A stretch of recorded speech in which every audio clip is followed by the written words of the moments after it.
Good afternoon, and welcome to the National Press Club, the place where news happens. I'm Lisa Nicole Matthews, the 114th president of the National Press Club and assignment manager for U.S. Video at the Associated Press. Thank you for joining us for our first International Correspondence Headliners joint event with the Prime Minister of Aruba, Evelyn Wever-Croes. We are happy to accept your questions, and I will ask as many as time permits. To submit a question, please email headliners@press.org and put Aruba in the subject line. So, just for transparency's sake, everyone out there should know that I love Aruba. I am a regular visitor to the happy island of Aruba. And for me, putting the final bow, this is my last interview as president of the National Press Club, so I am really excited about the opportunity to share a little bit about one of my favorite places on the planet. But before we get into all of the fun things about Aruba, let's talk about the news. So just months after beginning her second term, Prime Minister Evelyn Wever-Croes leads a country in crisis. And I think most of the globe is in a crisis right now. This week, Aruba found itself on a top 10 list of an unfortunate sort. The island, known as a vacation paradise, logged more than 5,000 new cases of COVID among its population of 107,000, placing it just sixth among countries with the highest rate of infection. That news prompted the US State Department to place Aruba on its do not travel list. And that's tough news for Aruba's economy. The International Monetary Fund lists Aruba as one of the most tourism-dependent countries in the world. And US tourists account for 70% of the country's overnight visitors. Prime Minister Wever-Croes made history when she became the first female prime minister of Aruba in 2017. In September of 2021, she was reappointed to her second term in office. She has more than 2 decades of experience in government as both an elected leader and public servant. She previously served as a member of Aruba's parliament for 8 years, and in 2011 was elected leader of the Social Democratic Party, known as the People's Electoral Movement. Prime Minister Wever-Croes is a tax lawyer who worked in private practice after leading the Aruban Tax Department for 10 years. She graduated from the University of the Netherlands Antilles with a Bachelor of Law degree and the University of Leiden with a master's degree specializing in tax law.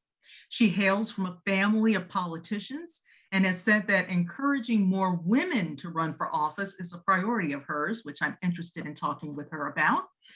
Wever-Croes has served as a member of Quota International, an organization that helps disadvantaged women and children and advocates for the deaf and hard of hearing.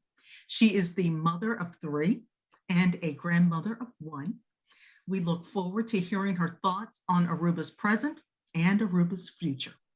Welcome, Prime Minister Wever-Croes, to the National Press Club, the world's leading professional organization for journalists.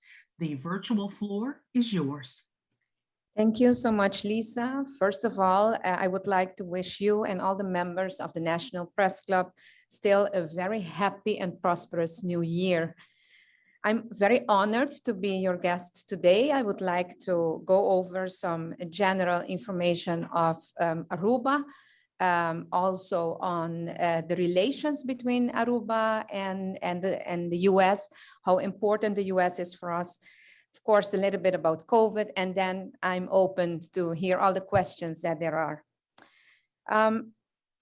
Before starting, I would like to commend you for the job that you have done this as president of the National Press Club, especially in these very challenging times. As a woman leader myself, it fills me with pride when I see other women succeed and take leading roles such as yourself. There is a constant attack on the press freedom worldwide, and then compounded by the global pandemic, this makes leading such a prestigious organization much more challenging. So my congratulations to you. Women in leadership positions should not be an exception, though. It must be the norm and the mainstream, and we need to be committed to make this happen. On a more personal note, I understand indeed that you and your family are repeat visitors to our Aruba, one happy island, Dushi Aruba, and that you have been visiting for many years. And I want to thank you and all other Americans that are listening to us, seeing us, who enjoy coming back to Aruba, who trust Aruba, who believe in Aruba. And together we have made Aruba what it is now. The COVID pandemic, it has shown us a lot of things. Our interconnectedness has caused the rapid spread of the pandemic, and it has shown that we are all in this together. It's only together as partners that we can get out of this and rebuild better and much stronger. Our ambition in Aruba is not only to bounce back, but to bounce forward. And the United States is Aruba's most important partner outside of the Kingdom of the Netherlands. Our relationship and a strong bond is based on mutual values of peace and security, prosperity, sustainable economic development, and our relationship stems back to the establishment of the Lago Oil and Transport Company, and later the Standard Oil Company, and later others such as Exxon, Coastal, and Valero. The US-owned Standard Oil refinery became one of the biggest refineries from the 1920s through World War II and into the 50s. Did you know, Lisa, that our refinery was the largest supplier of jet fuel for the Allied forces during World War II? We are currently building a memorial for this very important historic fact. Back then, we were even attacked by the Germans because we were the largest supplier. So your next visit in Aruba, maybe you will have this nice memorial to see. So the refinery was our economic pillar. We built buildings, schools, roads were constructed, electricity networks were developed, scholarship to study in the US were made accessible to higher education in the US. This, of course, besides the option to study in the Netherlands. This has helped us to form a US-educated professional group of Arubians. And these developments essentially prepared Aruba for its next phase of industrialization, and that is tourism. Tourism, which was first initiated in the 1950s, the early, mostly American tourists back then, they were very impressed with the friendliness as well as the happiness and welcoming Arubians. They felt that they came to the island as a tourist and that they left as a friend. And this is how the slogan of Aruba, One Happy Island, was developed in 1970, and it is still the Arubian brand today. Our Happy Aruba provides tourists with a unique experience, and Aruba is also very creative and its people very resilient. Aruba greatly changed after the first closure of the oil refinery in 1985 with a retraction of 40% of our economy. And then all efforts went into developing the tourism sector. With a strong growth in tourism since the 90s, the dependency on the tourism heavily increased. And tourism is now the mainstay of Aruba's economy. Approximately 2 million tourists per year visited Aruba pre-COVID, nearly 80% of those coming from the United States. In 2019, US exports to Aruba were valued at $526 million, while imports from Aruba were valued at $20 million. And around 60% of hotel operations are US companies. The rapid development also meant that there was a stronger need for labor, which resulted in a new wave of immigration from Latin America, the Caribbean, the Philippines, and the Netherlands. This added to Aruba's multiculturalism and with being an open and inclusive culture. As a result of the strong US-Aruba partnership, the US government established its first Custom and Border Protection CBP pre-clearance operations in Aruba. And this was the first of such operations outside of Canada, the US, Canada, and the Bahamas, including building on the strong tourism base and a strong US-Aruba partnership. The US CBP pre-clearance program was established in early 1990. Through the CBP, travelers undergo CBP immigration, customs, and agriculture inspections before boarding a flight to the United States, and this way bypass CBP's Transportation Security Administration, the TSA, inspections upon arrival to the US. And this allows tourists to proceed directly to their connecting flight or their destination. The CBP pre-clearance benefits travelers, the host airports as well, the air carriers, and in addition to being a strong economic opportunity for both the host country, in this case Aruba, and the United States. And the pre-clearance also allows law enforcement to identify potential threats at the earliest opportunity and even outside the US. And then COVID. Aruba was faced with an acute socioeconomic emergency because of the COVID-19 pandemic. With the first wave back in March 2020, we had to prioritize public health and safety like many other nations. And this left us with no other choice than to reinstate a temporary lockdown of our borders for approximately 4 months. This resulted, of course, in a standstill of our tourism activities, and this has caused significant economic contraction. As an economy dependent on tourism, we were hard hit by the crisis. We had to deal with sudden unemployment and liquidity issues, and we are still dealing with those. We took immediate action. We coordinated an economic stimulus response with the input of our private sector partners. The measures that we took, the emergency and stabilization measures that we took were, among others, to maintain as many jobs as possible, provide relief to SMEs, the wage subsidy or payroll support, and a relief for those who lost their income altogether. Also some fiscal reliefs, but these were all temporary measures. We received liquidity support from the Netherlands, being part of the Kingdom of the Netherlands, and this has helped us through these very difficult times. And now we are in recovery. 2021, we saw a recovery of our tourism. We closed the year on 73% recovery of our tourism, which is a very nice percentage to close the year and to open this year with. Aside from the immediate emergency response that I just mentioned, we organized a nationally coordinated effort to develop an actionable plan for innovation and economic recovery. We did this by involving all the partners in the community.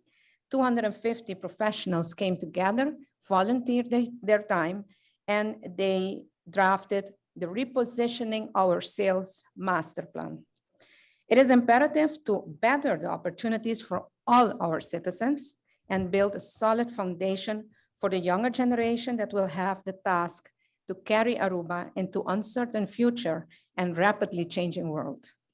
Combined with a significant investment in innovation, this would be the only way to build a more sustainable future for our generations to come. We are also streamlining our strategy, of course, with the United Nations 2030 Sustainable Development Goals.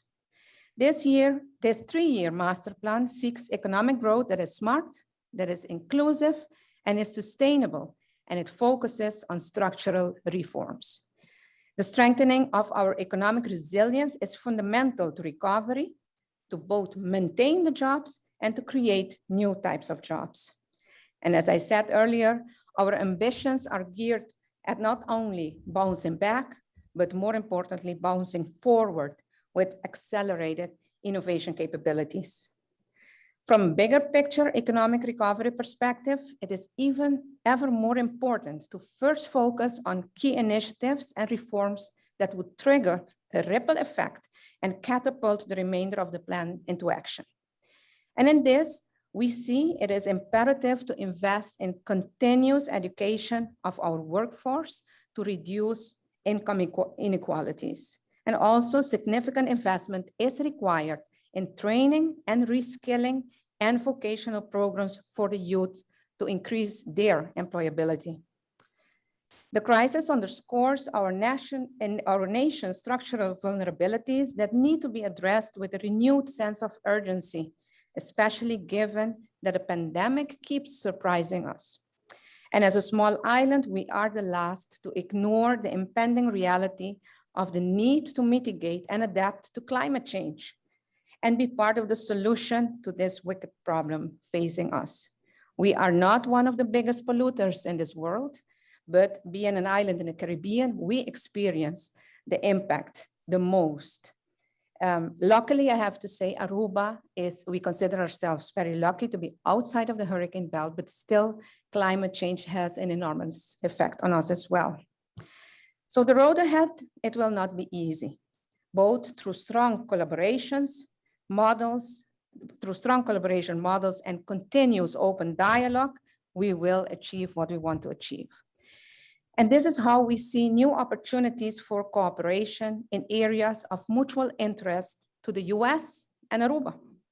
Given our need to rely on tourism to bounce back from the pandemic, we look to invest in high value, low impact tourism.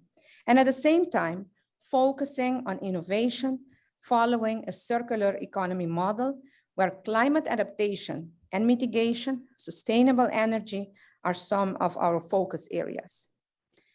Aruba wants to continue leveraging its deep natural harbors and the infrastructural developments that was jump-started by US investment in the early 20th century, and to create a logistical distribution hub.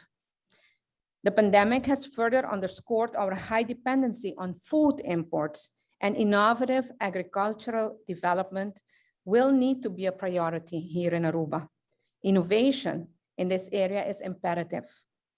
Safety and security will remain important as the need to move into new technologies, cybersecurity as well. And this will offer trade and investment opportunities. Significant investment in innovation is the only way to help build a more sustainable future for generations to come. We also want to attract knowledge institutions and stimulate partnership with the University of Aruba and other renowned knowledge institutions to facilitate research and innovation, economic activity, and to help develop the human resources needed in the field. And as I close, I say that we are open to working together. Bouncing back better can only be done if we leverage our interconnectedness and areas of mutual interest. We see opportunities to working together with scalable, innovative solutions, with bankable projects, and new areas of investment that will benefit all. Thank you for your attention. Thank you so much. And I have to say that I love how you've taken the Build Back Better and turned it into Bounce Back Better. And that actually sounds so much more interesting, frankly, to bounce back better. You addressed a number of the questions that I already had ready to ask about COVID, but if you don't mind, would you mind talking a little bit more about some of the specific adjustments the government of Aruba is considering in light of Omicron? And do you think that additional restrictions will be necessary? You know, will you be instituting curfews and closing businesses earlier, that sort of thing? I have to say that managing COVID has been a learning experience. With each new variant, it comes with its own set of rules, and the measures to be taken have to be balanced out. In the first wave, we closed everything. There was a lockdown that had a huge negative economic impact on Aruba. So since the first wave, we have been very cautious not to impose too many economic restrictions on the island. And I have to say, very humble, that those measures and the strategy that we have implemented have worked. So now we are in Omicron. It's the first time that we're seeing these high amounts of cases. Only 4 days ago, we were at 5,000 cases, active cases. Today, we are at 3,400. So we see the cases decline. And Omicron, although we see high numbers, the impact on our health institutions is not that big. So we can handle it, we can manage it. We have only 5 patients in intensive care units as we speak with COVID. So, and we measure. Say that again, Prime Minister. How many people do you have in intensive care? 5. 5 for five, only 5. Wow. And I hope that we keep it this way.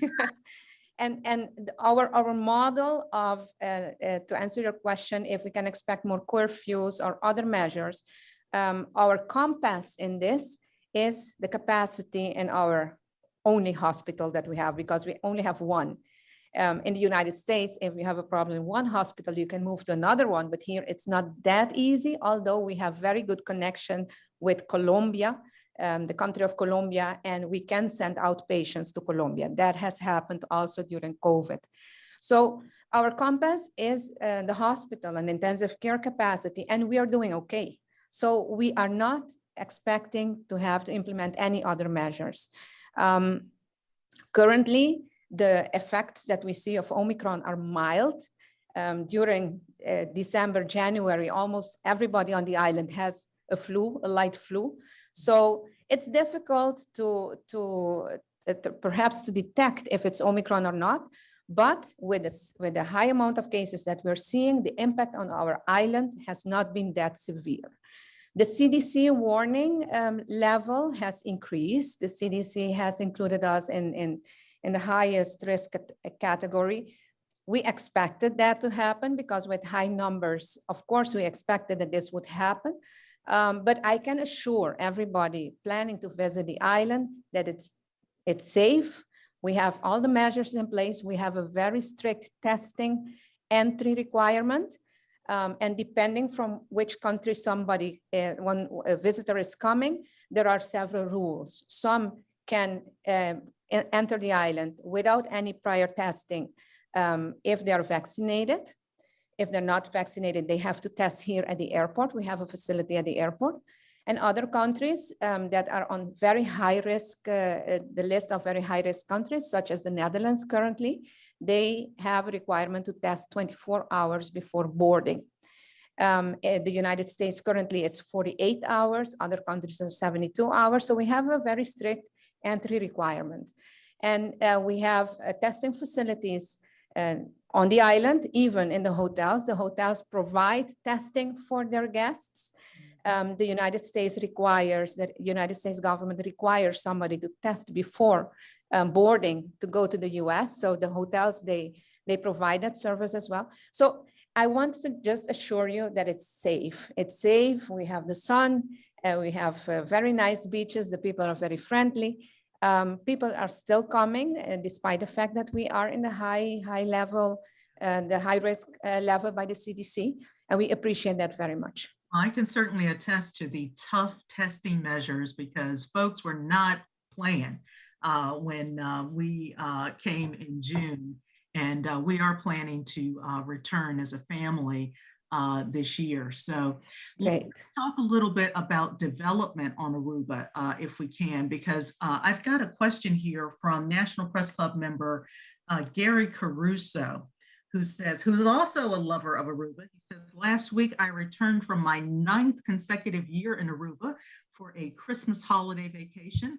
And he was surprised again that more new high-rise construction sites have begun each of the past 4 years at Eagle Beach and Palm Beaches. And he's asking if you're concerned at all about overbuilding in those areas, and especially after reducing the beachside infrastructure a couple of years ago from a divided 4 lanes to a side-by-side 2-lane road. So you want to talk a little bit about development on the island? Yes, definitely. Seeking the balance between nature conservation and development on the island, that has been a priority of ours. before COVID and especially after COVID, because we wanted to incentivize and accelerate development on the island, but not if it's not in balance with nature conservation. Our beaches, they are not only nature, it's our livelihood. Let's be very honest. So we are very protective of that. Unfortunately, we are dealing with some commitments made in the past. These are not commitments of the recent past, but from a couple of years ago. I have to say that when we entered government a couple of years ago, the first time around, we were confronted with a lot of those kind of commitments for a lot of more hotels. We managed to negotiate our way out of most of them, but not all of them. Some of them had commitments made. They had already incurred expenses, studies done. And then we reached an agreement.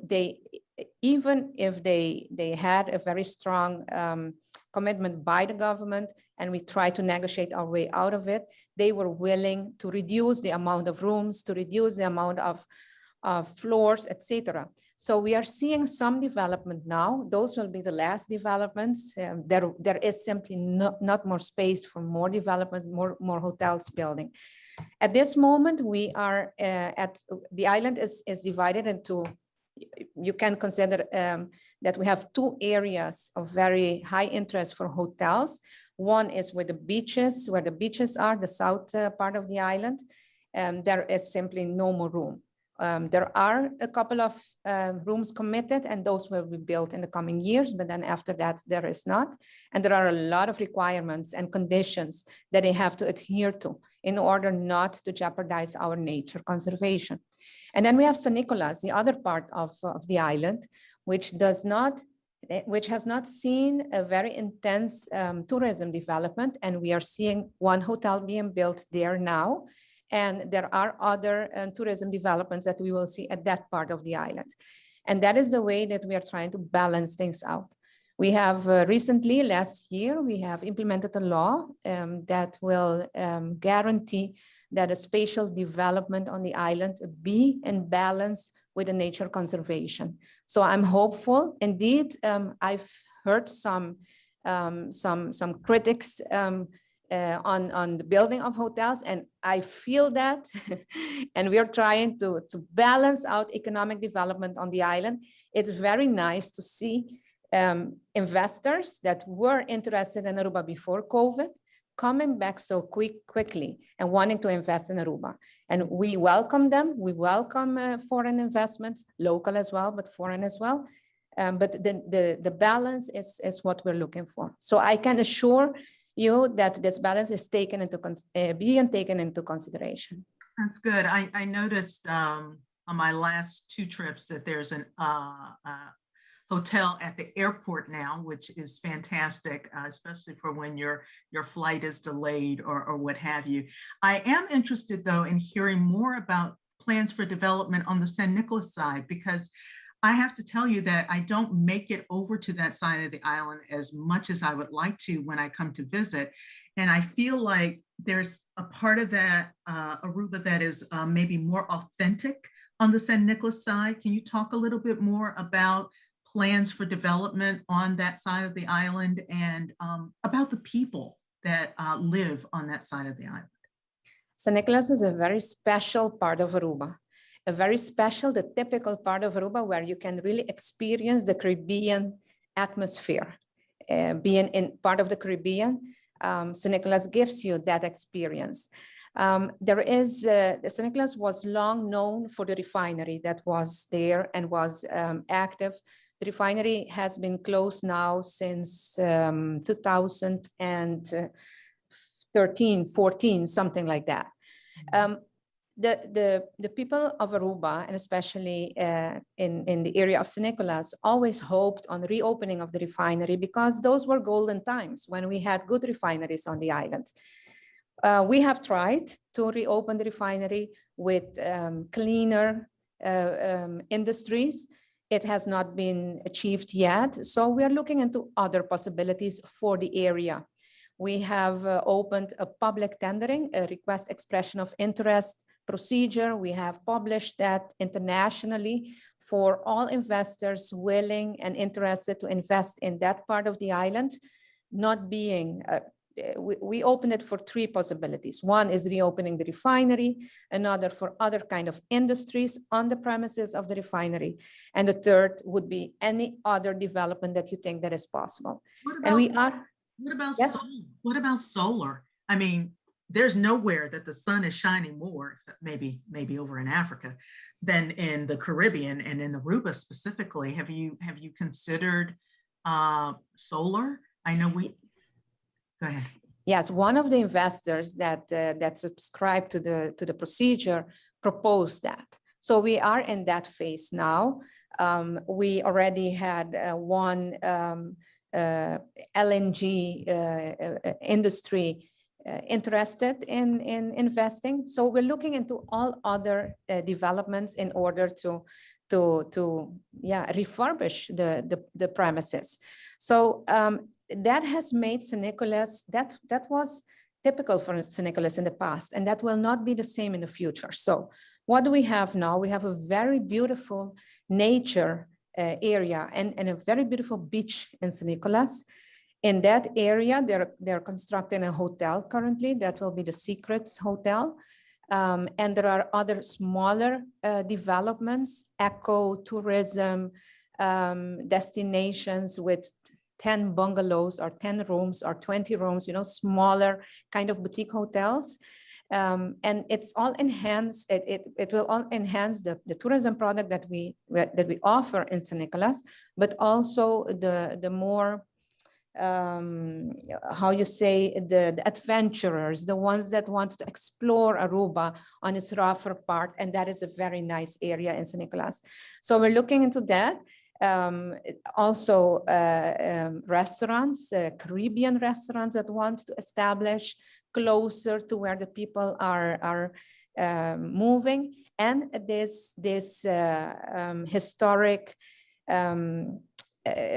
the theme that I was mentioning before, the World War II memorial that we're constructing, it will also be in St. Nicholas, because there on top of the mountain where the cannons stood, that is where we will be constructing this memorial. And then you can see how Aruba was attacked back then by the Germans because of the refinery sitting there in St. Nicholas. So it's another kind of development. There will be more historic aspects to it, the museums, and the food, the Caribbean food. There is a very beautiful mural walk through in St. Nicholas now already. So that will only be enhanced.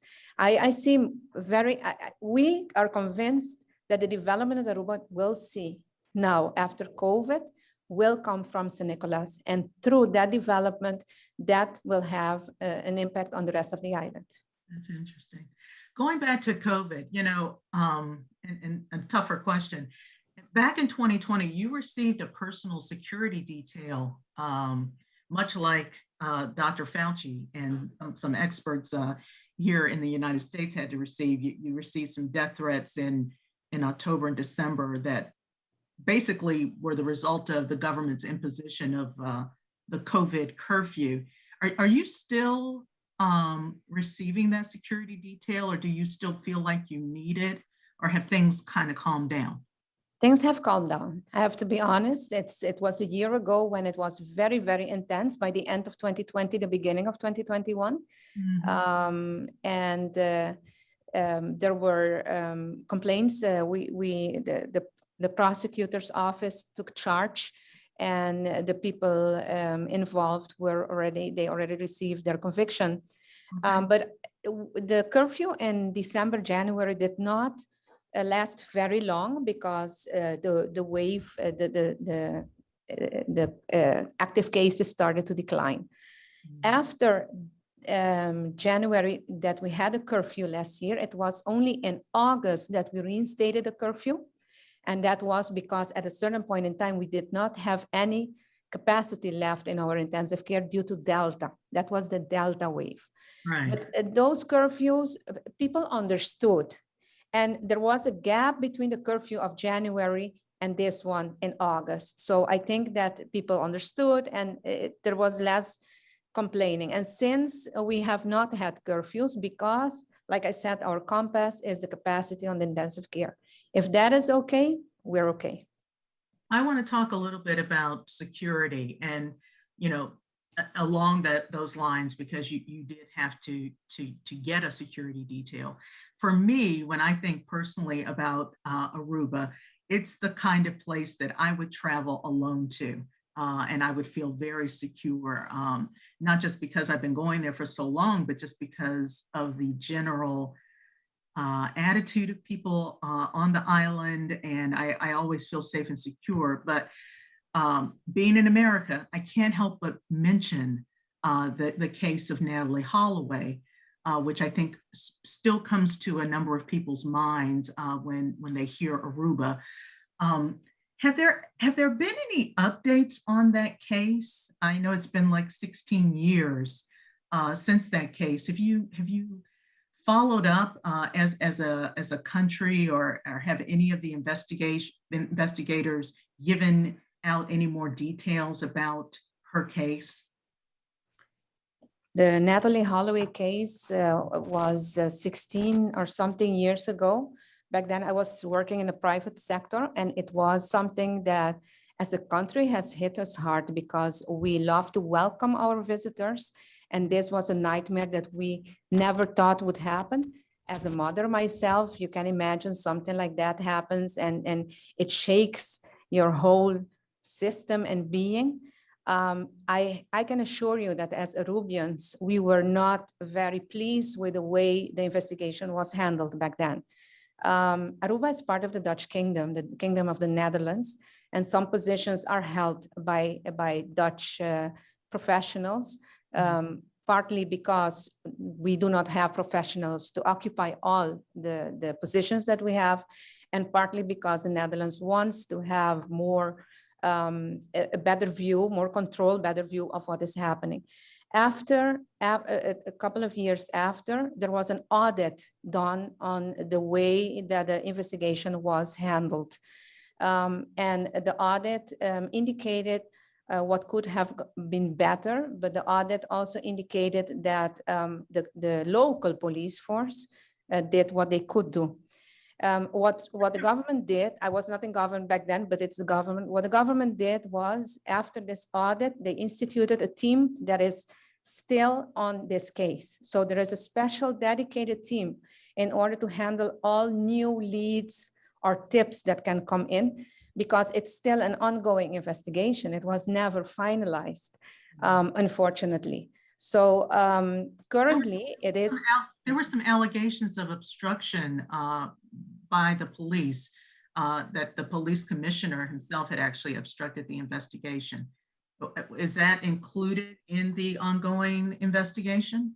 That was included in the audit that was done on the procedures of the investigation. The conclusions were that the best was done. I don't remember the details of this audit.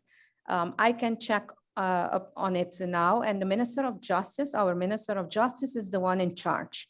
So he would know all the details about it. The team that is dedicated now to the case is more the investigative team. It's a team of local professionals that if something comes up, they are the ones that have to follow up on it.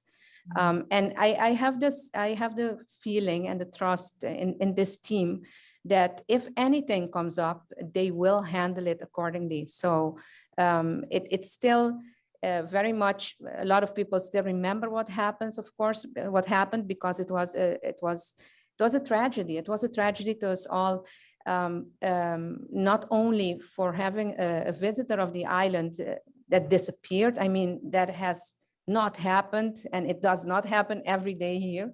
It's really a safe island, and we have learned a lot though since then. And since then, I think that every Arubian is more aware of our tourists' well-being. So if I'm somewhere and it's not frequented by tourists, and I see a tourist around, and you see that the tourist is lost, you would go and help, because we want to avoid whatever that can happen. We depend on tourism. The Arubian people, we are very warm-hearted. We always want to help. We don't want to jeopardize our tourism industry, and we don't want to do harm to anybody. Yeah, I totally feel you on that. I have to say that not too long after that whole incident happened, in my regular visits to the island, I personally just noted that, you could see and you could feel the sadness in the atmosphere by local everyday Arubans who were just so taken aback by that. I do have to ask you a follow-up question from our press club member, Greta Van Susteren from Gray Media. She's asking two things. Will the records ever be made public so that Beth Holloway, could she get a complete copy of the police investigative file? And then secondly, a question about Joran Vandersloot, who eventually pretty much got what he deserved. But he was able to return to Aruba for a funeral. Is there a public investigation into how he was able to evade Aruban authorities and how he left Aruba and whether if he had outside help? People want to know. That's real crime stuff. Well, I think that those questions are answered in the audit. I don't have all the details of the audit. If needed, we can put somebody in charge or in contact with the reporter Van Susteren and see what information can be given. We are in no way trying to hide anything. If anything, we want to be more transparent as possible because we also want this to reach a closure. I cannot answer the questions on him coming back or not because I was not in government back then, but I'm certainly willing to look into that and have concrete responses to these questions. As for the files and the publication of the files, that is not something that is being done in Aruba. Perhaps I can explain a little bit more of our system. In Aruba, we have the trias politica. That means that we have three political powers, if you can call it that way. You have the parliament, that is the power that makes laws, that dictate the laws of the country. Then you have the government that execute, the executive power that execute the laws that are being drawn up by parliament. And then you have the prosecutor general, the courts, and the judges. They are a power on themselves, and we as a government cannot interfere with any of those powers. So it's a very autonomous kind of power that the prosecutor's office has, the investigative capacity of the island, the judges, and it's not something that we as government can say, do this or do that, disclose this information, do not disclose that information. So that's why we keep these very separate on the island. You don't want to be accused of mingling with one of those. But definitely the publication of files is not something that is being done. That is not something traditional. What we do is when cases are handled, we have a kind of synopsis with a documentation that is allowed to be handed over. That is something that is possible. I'm very willing to look into this, and perhaps we can have a follow-up, or you can put me in contact with the reporter, and then we can see what we can do. Oh, fantastic. I'll be happy to do that. I have to say, it kind of reminds me of this whole situation that Djokovic is dealing with in Australia today with the separation of powers, because he got the okay from one part of the Australian government, but then he wasn't able to get in. So we understand that things are different when you're not in the United States. What is your assessment of the current relationship between the United States and Aruba? And what economic or diplomatic actions would you like to see the Biden administration pursue? The United States is the most important trade partner for Aruba. Our tourists come for 80% from the United States. That is something that we need to cherish. We work very hard on, and that is why we have very strong relationships and we work strategically together in, first of all, keeping this island safe. We have on our Minister of Justice and myself being the one in charge of national security, we have close contacts with the State Department, and we work together on many fronts in order to keep Aruba safe internally.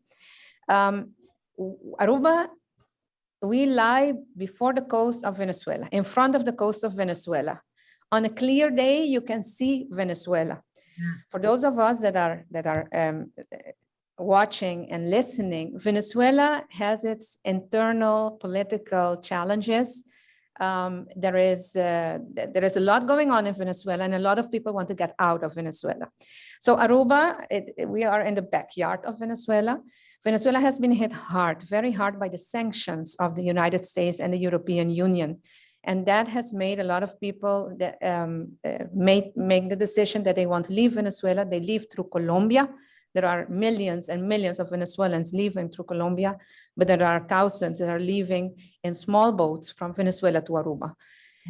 Although it's very nearby, it is not without danger.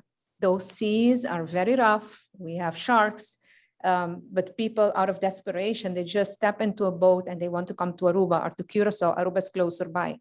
So even though we are not part of the sanctions and the decision-making on the sanctions, we are the ones that are being the hardest hit. Aruba currently has a population of illegal Venezuelan migrants of almost 13% of our registered population. And that makes Aruba the country worldwide, relatively in percentage, with the highest amount of illegal Venezuelan citizens. How are you coping with that level of illegal immigration from Venezuela then?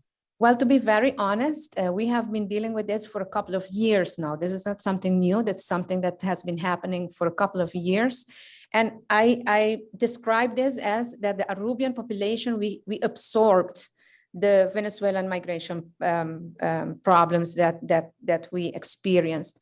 We have very strong economic ties with Venezuela, family ties, cultural ties, and almost all of us know somebody that lives there or used to live there, have family there. So we took them in, and they became part of the society. The only thing is that because they're illegal migrants, of course, they do not have the legal status, and we cannot legalize them because not all the benefits that come with being a legal citizen of Aruba, we can provide to them. But we have absorbed the problem, and the Arubians could handle it until a certain point in time. And that was when I decided in 2018, pardon me, to pay a visit to Washington, because I wanted to make clear in Washington that although we understand that the United States has to take measures against Venezuela, I wanted them to be aware of the impact of those measures on Aruba. And since the United States and Aruba, we are partners in keeping this island safe, I wanted to make sure that they understood in Washington what those impacts were. And it was then that we received the commitment from the US administration that they will sustain and support Aruba in every economic or other endeavorment in order to prevent Aruba to become a failed state. They wanted us to make sure that Aruba would be a very successful state, a safe place to be. And we committed that we would welcome more US investments here in Aruba, and they would support us in that. And that has been happening, I have to say. I'm very, not only satisfied, I'm very happy with the outcome of the relations that we have. We are being treated as very respectful partners by the United States administration. And whenever we need something, we know we can knock on their doors and we're being helped. So I'm very happy for that. So I can't believe how quickly the time is passing. Let me ask you this. During your opening remarks, you talked about a human-centered approach to policymaking. And I'm wondering what you mean exactly by that, and how do women fit into that human-centered approach to policymaking? When you have to make a decision, you take into consideration a lot of factors and arguments. We have decided that all the decisions that we make, we put the human being first. If it's something that has to do with infrastructure, we need to take into consideration the human being. If it's something to do with finances, with economy, health, whatever, it's the human being. And perhaps it's easier for a woman, it's easier to say for a woman, but I think that empathy is the most important thing. And all decisions that we make, we try to foresee what is the impact or how does that make the citizen feel. Not everybody, you cannot do that every time, but I mean, in big decisions, you have to take into consideration how the human being, the citizen of Aruba feels and how it will impact him or her. That was for us very important. When we started in 2017, we were confronted with a social crisis on the island. It was almost a social explosion. I think that all countries encounter these kind of challenges, but here in Aruba, it was something that we decided back then. It was November 2017 when I was sworn in the first time that we said, we will put the human being first. And that means that our priority and investment would be in the human being, in the social problems that we have on the island, in eradicating poverty, in making sure that all children go to school, that they have a warm meal or they have a breakfast before they go to school and things like that. Small steps in which we put the human being first. And all investments were directed towards that goal. And of course, you invest in infrastructure because it has to do with a human being. And I think, again, as a woman, for me, if when I go to seminars and conferences, the most important quality of female leadership that points out is empathy. And I think that is something that we need more of in this world. Yeah. Well, before we wrap up today's discussion, let me take a moment to thank the International Correspondence Committee Chair, Elizabeth Hagedorn, and Headliners co-team leaders, Donna Linewan Leger and Lori Russo, the International Correspondence team member, Alex Rafalu, who helped organize, and Headliners team member, Heather Forsgren Weaver, who assisted in organizing today's event. We had everybody in on this one, Prime Minister. We'd also like to thank Club Membership Director Kate Helster, who also served as my producer, and Club Executive Director Bill McCarran, and of course, the entire broadcast operations team at the National Press Club. I also want folks to know that you should plan to join us for our next event, which will be a headliners panel on January 13th that will look at changing state election laws and what that means for voters. Now, I have a couple of closing questions because I did say at the top that I wanted to talk about women and STEM and just how significant it is that you, Prime Minister, are a woman on the global scene. And they don't have very many female leaders in the Caribbean governments. Typically, I mean, just the other day when Sidney Poitier died, the Prime Minister of the Bahamas popped up. So how do you feel, how do you operate in that space as a woman? To be very honest, and that is something that is very important in Aruba, I never grew up feeling that I could not do something because I'm a woman. And that is something that this generation, our generation, we owe this to our mothers and our grandmothers because they made it possible. I never felt something that I could not do something because I'm a woman. Entering politics has its challenges. I'm a mother. Back then I was only a mother. Now I'm a grandmother as well. You become a public figure. I was a very private person. I had to put aside my career as a lawyer and a tax lawyer in order to enter into politics. It comes with its challenges, but I cannot say that here in Aruba, it's difficult to operate because you're a woman. Or perhaps it's my attitude. I've never been intimidated by any comments or remarks because I'm a woman. Of course, we work harder than men to prove ourselves, but I cannot say that I've been discriminated. So it was not tougher to operate here as the Prime Minister of Aruba, now for the second time, because I'm a woman. And that is something I really, when I say Aruba, we are a blessed country. That is one of the blessings that we have here.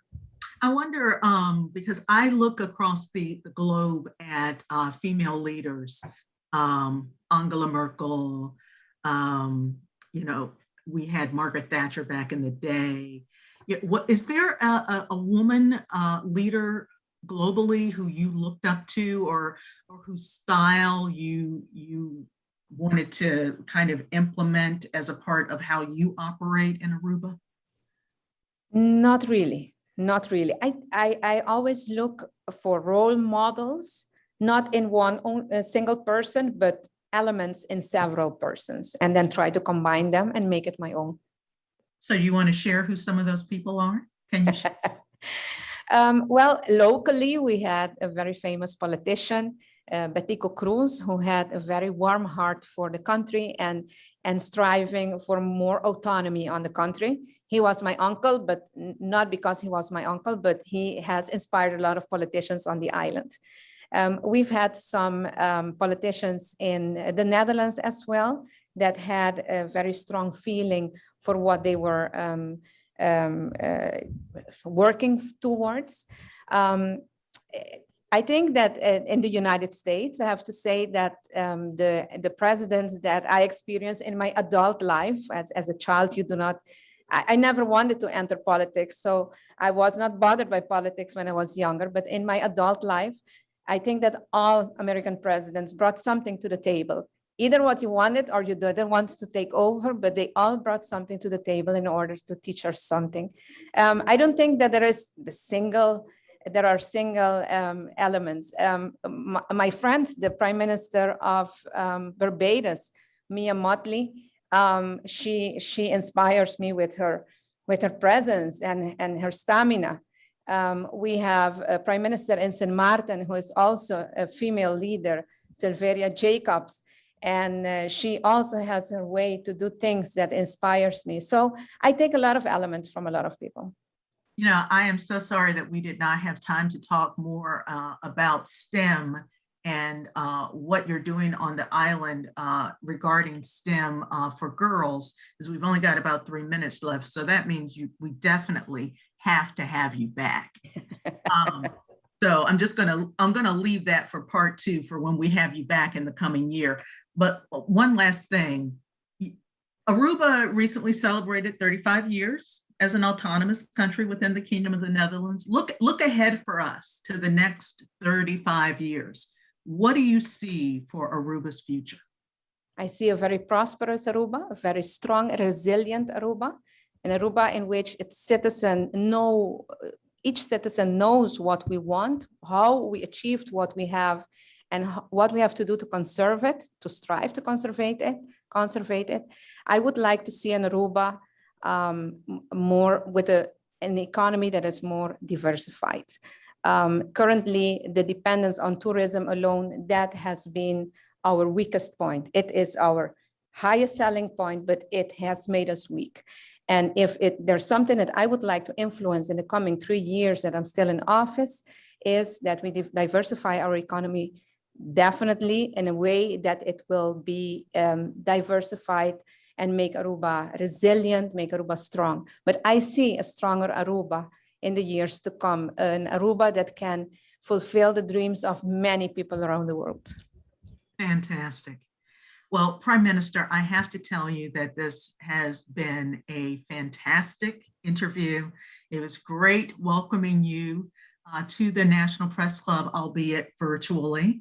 The next time you come to Washington, you are welcome to stop by the National Press Club. And although I won't be president any longer, as immediate past president, I will be happy to give you the National Press Club mug and treat you to a lunch. And we'll see if we can have our chef come up with something Aruban for you at the National Press Club. So thank you so much for joining us.